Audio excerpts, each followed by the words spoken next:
And welcome back to Focal Point, AFR Talk, this Tuesday edition of Focal Point on AFR Talk. I think I'm going to begin by talking a little bit about the gay marriage issue. Why don't we grab clip number one? This is Hillary Clinton. Now, this is certainly not a surprise to anybody. In fact, I didn't even realize until this, I heard this soundbite yesterday, I didn't even realize that Hillary Clinton had not come out for gay marriage. Now, so there's no surprise in this. In fact, if anything, the surprise is that she waited so long to come out and stand as a supporter of same-sex marriage. Now, I want you to listen to this soundbite. We've got the two kind of excerpts from her statement on her support for marriage equality. And let me again rehearse for you what's important for us to remember when it comes to marriage equality. And that is, we need to remember this, and we need to insist on this in every conversation, that homosexuals already have full marriage equality right now.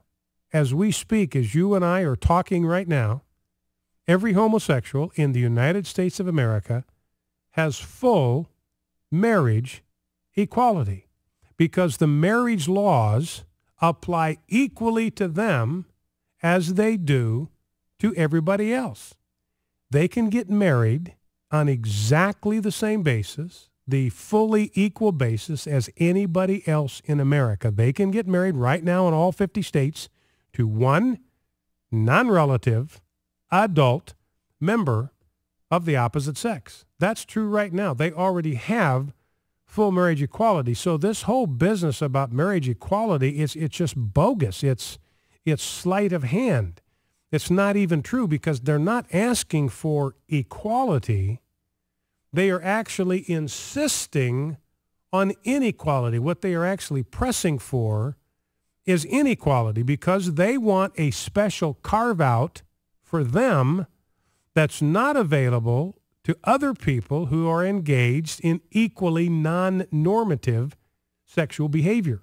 Pedophiles don't get a carve-out. They can't get married to children, even though they want to, even though they love them, even though it may be consensual. Plural, you can't have plural marriages. People can't get married to more than two people at the same time, even though they might want to. Still have these fundamentalist LDS sects in Utah, Arizona. They practice it. They do it. It's not legal. They have no sanction for that, even though they want to. So what homosexuals want is a special carve-out for them that's not available to pedophiles, not available to polygamists, not available to people that want to have sex with animals or want to marry buildings. We had a woman in Seattle a couple of years ago actually married a building. She had a public ceremony, got dressed up in a bridal gown and the whole bit, and married a building. So homosexuals want special carve-outs that apply just to them, but not to anybody else that's involved in sexually abnormal behavior.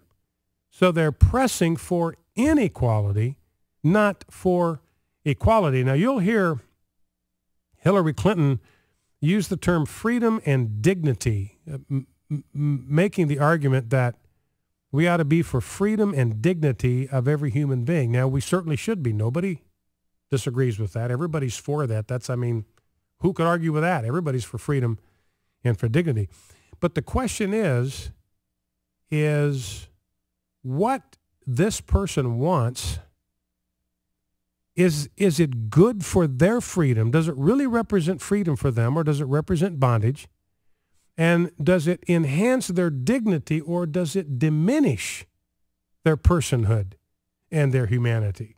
Now, we know that homosexual behavior is contrary to God's plan. We know from Romans chapter 1 that those who engage in either lesbianism or homosexual behavior, both are included there, that they receive in their persons the due penalty for their error. So the scriptures are very clear that there is a bitter price to be paid for engaging in homosexual behavior. I've got a story in the stack here today. The federal government's getting ready to spend $2.7 million to find out why lesbians are at excessive risk of hazardous drinking. We read last week that they have an unusually elevated risk of obesity. So now our own government, this is not some conservative think tank saying this, our own government is telling us that there are at least 2 very pronounced and severe health risks that are associated with lesbian behavior. There is obesity and there is an excessive risk of hazardous drinking. And our government's going to spend about $4 million between the 2 studies to try to figure out what exactly is going on. So let's listen to Hillary Clinton come out for gay marriage. A little over a year ago in Geneva, I told the nations of the world that gay rights are human rights, and human rights are gay rights, and that the United States would be a leader in defending those rights. Now, there were some countries that did not want to hear that, but I believe America is at its best when we champion the freedom and dignity of every human being. That's who we are. It's in our DNA. And as Secretary of State, I had the privilege to represent that America.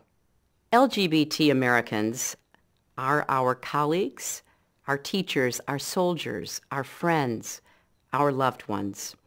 And they are full and equal citizens and deserve the rights of citizenship.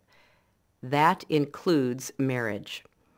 That's why I support marriage for lesbian and gay couples. I support it personally and as a matter of policy and law. So that's Hillary Clinton, and this goes back to what I said earlier. They have equal rights right now. They have every right that every other citizen in America has. They have the right to get married to one non-relative, adult member of the opposite sex.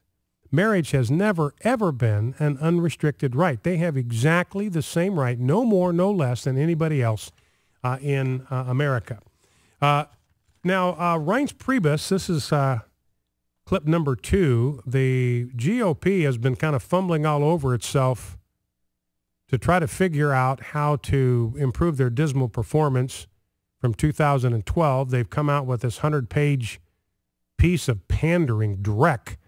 I mean, that thing, they're going to spend $10 million on that. It's a nothing burger. And where it does contain substance, it's wrong-headed. It's pro-amnesty. The Republican National Committee has officially adopted amnesty. Rand Paul's out there today supporting amnesty, taking a public position for amnesty. Marco Rubio is down with amnesty. John McCain's for amnesty. Lindsey Graham is for amnesty. And so the amnesty train is headed pretty far down the track in the Republican Party, and for some reason they seem to think that this is going to gain Hispanic votes. We'll talk about this more in a minute, but it's just ludicrous. It's just absurd. I mean, the thinking here, I mean, regardless, when it comes to immigration, to me, the only thing that matters is what is best and right for this country.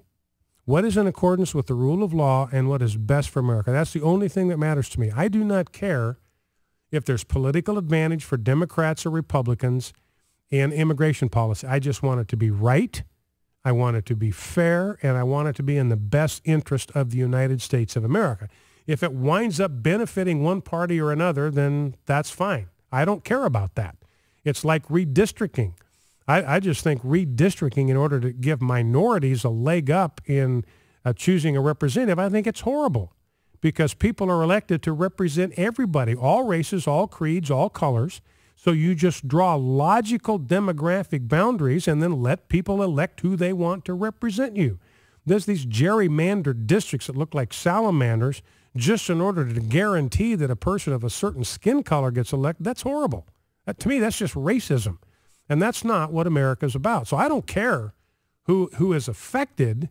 I don't care who gets political advantage out of it. I just want the right thing done.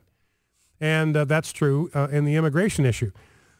Now, the other thing where the Republican Party is scrambling is on this issue of gay marriage. And they believe that by pandering to the gay marriage crowd that somehow this is going to get them the vote of young people. Here's the problem, that they just, I mean, the short-sightedness on the part of these Republican leaders right now is just kind of staggering. Young people do not stay young forever. Almost everybody is more liberal when they're younger than when they are mature. When they become mature, when they gain more life experience, when they gain more judgment, they become what? They become more conservative, because that's what smart people are. Smart people are conservative. When you're young and you're idealistic and you're thinking with emotion, you're thinking with heart instead of your head, you want everybody to be happy, you want everybody to be able to do whatever they want to do. And that's why libertarianism is kind of appealing to somebody in their 20s, but then they get into their 30s and 40s and say, hey, wait a minute. If everybody gets to do whatever they want to do, what does that mean if they want to do something to me that I don't like?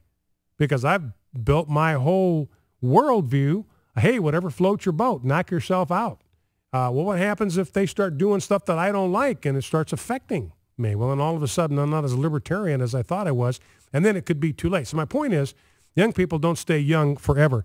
Now here is Reince. I'm not going to have time to play the Reince Priebus clip. We'll have to save that for after the break. So I actually have two of them where Reince Priebus is talking about the GOP trying to make inroads into the millennial generation, into the gay marriage crowd.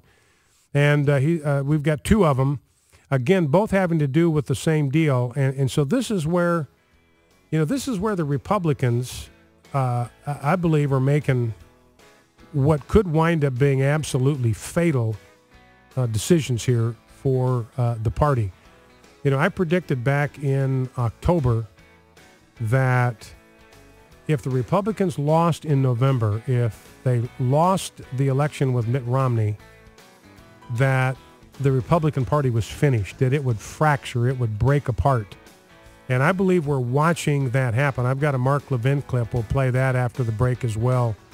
Rob might get that one ready, clip 7, after we play clips 2 and 3.